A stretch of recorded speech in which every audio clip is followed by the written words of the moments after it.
Good morning, lovelies. It is December 7th, 2023, and this is episode 8 of the Paul Green Comedy PaulCast.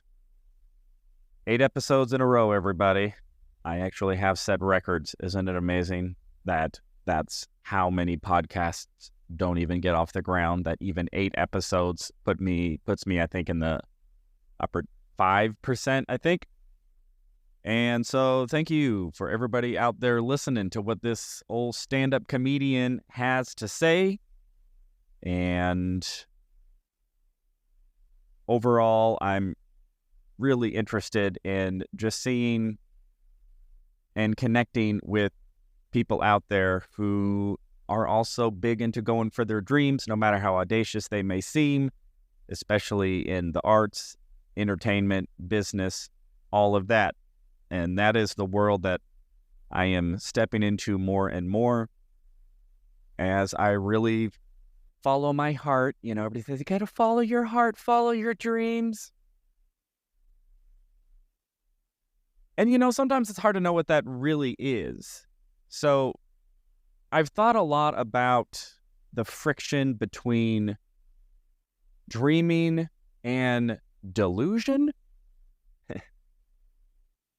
And gosh, I don't even know where I fall at in that spectrum. I mean, there's a part of me that wakes up every day and thinks that I'm completely delusional, that what I'm seeking, what I'm hoping for, what I'm dreaming, quote unquote, will happen in my life is just complete fantasy, just bonkers, no way it's going to happen. And I thought a lot about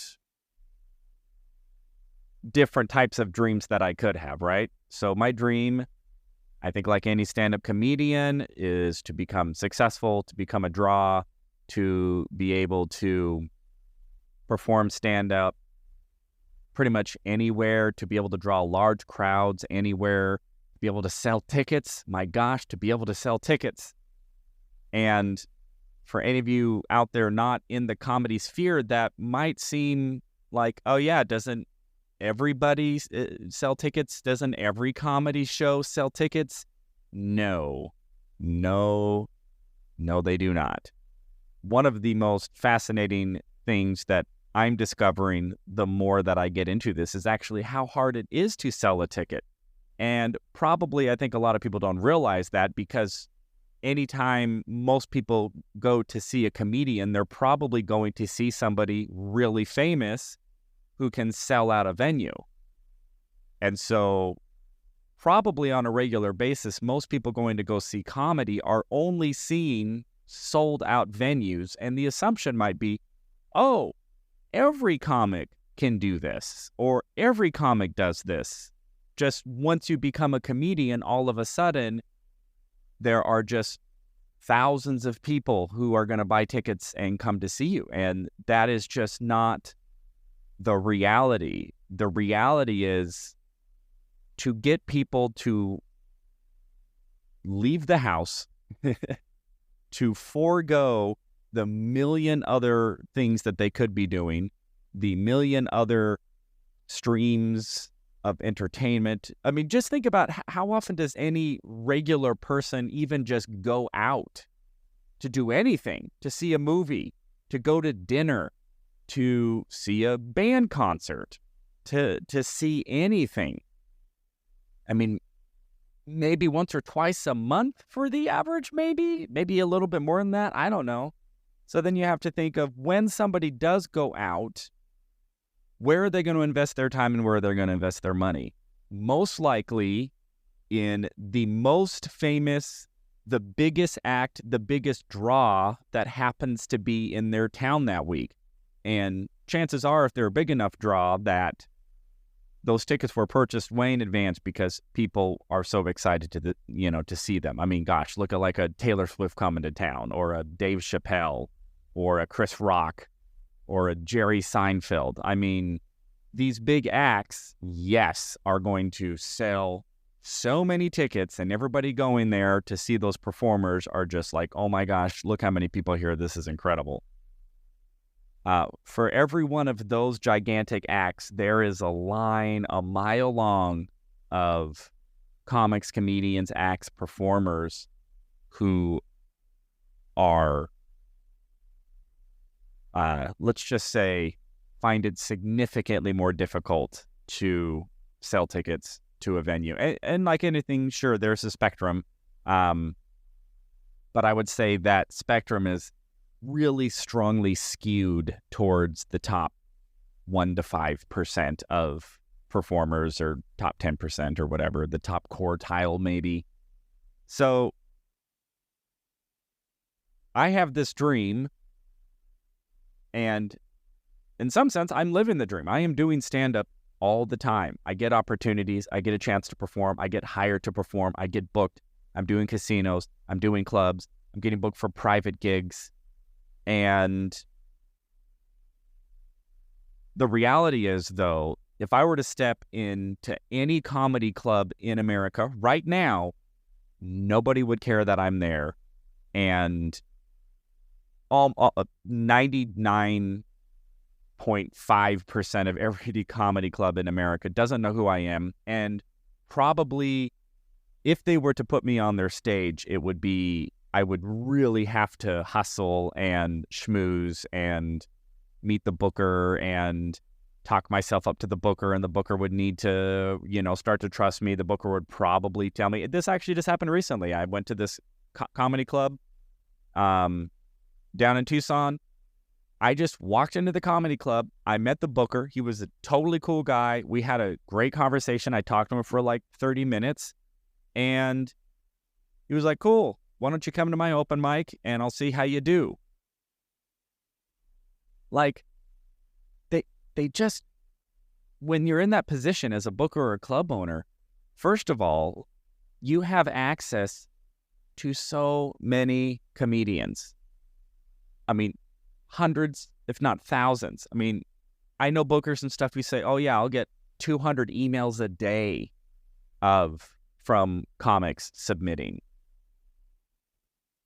So they're not really in a position to like need me, at least not at this stage, because if I can't draw people into the club, then I'm really I'm an expense to them.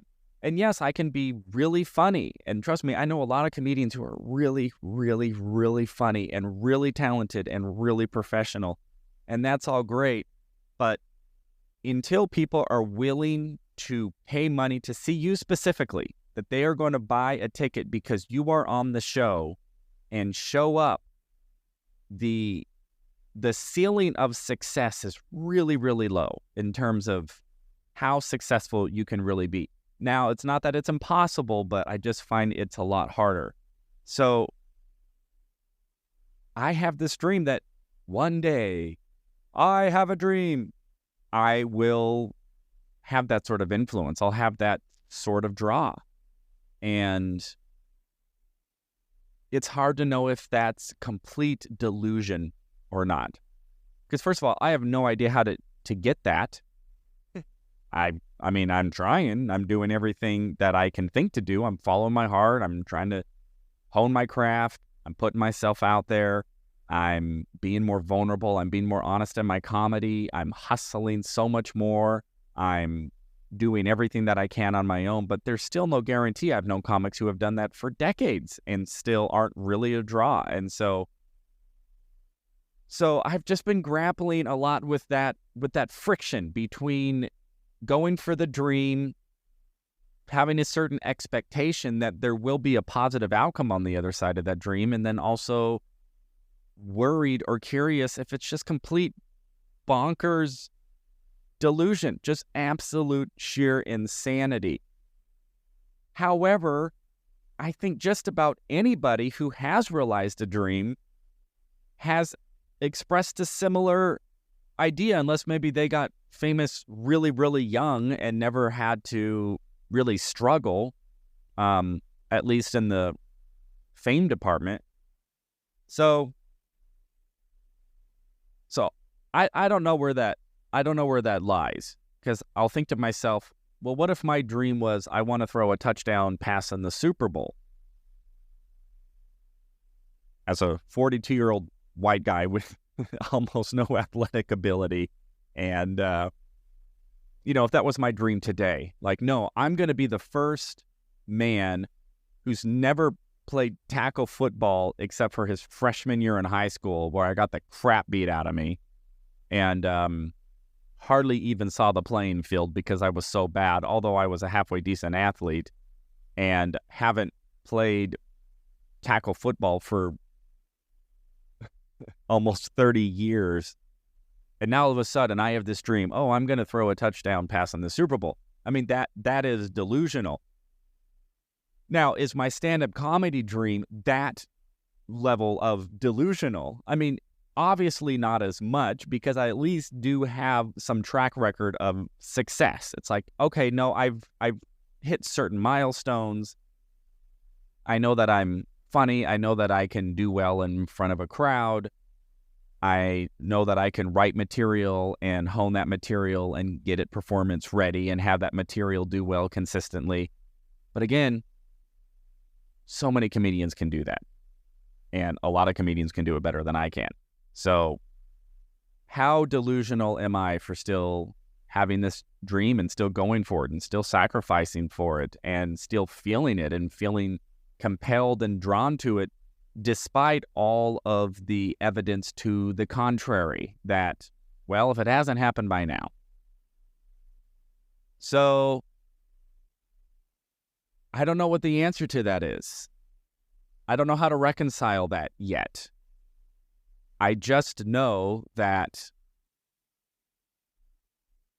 I have known that I've wanted this to some degree or another ever since I was a child. It definitely was calling to me, if you want to say that, since elementary school. I remember in 4th grade, I started entertaining my class, just being the funny kid, and became obsessed with anything I could to get a laugh out of people. It's how I survived. It's how I masked all of my insecurities and all of my fears and all of my I'm not enoughs and all of that. And I think back then it was pure survival. It was how I survived socially in a complex social community where I didn't know how I fit in or how to be safe or how to exist and survive. And as that desire to make people laugh has evolved in my adult years, it now comes from a much deeper place to where I feel like it is my gift, it is my passion, it is my desire. I have seen what a positive impact good, authentic, honest comedy can have on people, and its ability to make life bearable and heck, maybe even enjoyable sometimes. And I think if people are able to laugh not only at a comedian, but hopefully that frees them up a little bit to laugh at themselves and to laugh at their own mortality and their own struggles and difficulties, I think that's a noble endeavor. And I never anticipated the amount of sacrifice and hardship it would require for me to be able to offer that gift in any sort of meaningful scale. Well, I don't want to say meaningful, because if I make one person laugh, I might as well have made 1,000. And believe me, I have made very, very small audiences laugh. I have made audiences of I did a show once for literally an audience of one. I was in a sketch comedy group, no, actually, I think there were 2 people there. I'm trying to think if I've ever actually done a show for one person. I might have, but I know I've definitely done 2, and 3, 4, 5. And it's not really that different to me. I've also done large audiences. Probably the largest audience ever was around, I think I decided probably around 400 or 500. For stand-up, maybe 200-300. I don't think I've done a stand-up show for much larger. I did do a stand-up show. I opened for a buddy of mine who was in town who asked me last minute. And there was a huge crowd there. That was probably 500-600 people. And it was great. It was incredible. And as I just try to continue to grapple with this journey that I've been placed on, and that I've placed myself, I really don't know how much of my free will is involved here. That is a much deeper discussion that I don't even want to approach right now. I saw this interview with, what's his name? Neil Tyson deGrasse, is that his name? Where he pretty much proved or was arguing that free will is a myth and that none of us have free will or something like that. And I'm just going, well, I thought I had free will. I will say this, anytime I have been incredibly discouraged, anytime I've wanted to quit comedy, anytime anything has come into my life that would threaten my capacity to do comedy as much as possible, something always compels me. Deep, coming from a God, coming from a universe, I don't know where it comes from. Something will happen that will get me back on the path of comedy.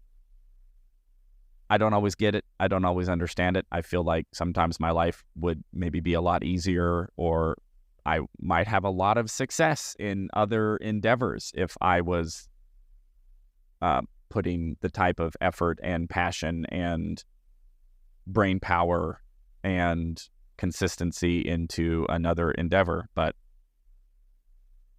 here I am, still going for it, still doing it, still seeking to break through a certain threshold. And I know exactly what that threshold is. And it's what I was talking about earlier. It's the ability to actually sell a lot of tickets anywhere. And by anywhere, anywhere that speaks English. How about that? I don't really expect to be a draw in India or China or Russia where nobody can understand what I'm saying. But, at least America, that any sort of major comedy club or venue in America would know who I am, and that the people who would travel to that venue, enough of them know who I am to where it's actually economically viable for that venue or for me to put on a show or produce a show there. To me, that threshold is, in my opinion, what it would mean to make it. If that happened, I would have my dream. And anything on top of that would be whipped cream and cherries, you know what I mean? So am I delusional? Or am I a dreamer? Am I both? I guess time will tell. I guess the audiences will tell. I guess I'll tell. Time? I don't know. So anybody out there, if you're living the dream, trying to live the dream, and you're also struggling with your own sense of delusion and grappling with that friction, just know that your buddy Paul Green out here is grappling with those same thoughts, and I hope that we can all manage those thoughts together, and hopefully one day we'll know for sure if it was all delusion or if that delusion was really there as a tool to keep us in the race. Because, you get too much of a dose of today's reality, I don't think anybody would ever try anything, because reality can kick you in the ass pretty damn hard, as it has to me many times. So for all my dreamers out there, whether you're delusional or not, just know I'm here with you. I feel you. I love you. I support you. I encourage you. And if you've had a couple of those kicks in the rear end, I feel you. Had them too. And let's just keep moving forward, following the heart. The universe is compelling you. If you feel driven to move forward and compelled to move forward, and it's calling to you from those deeper places,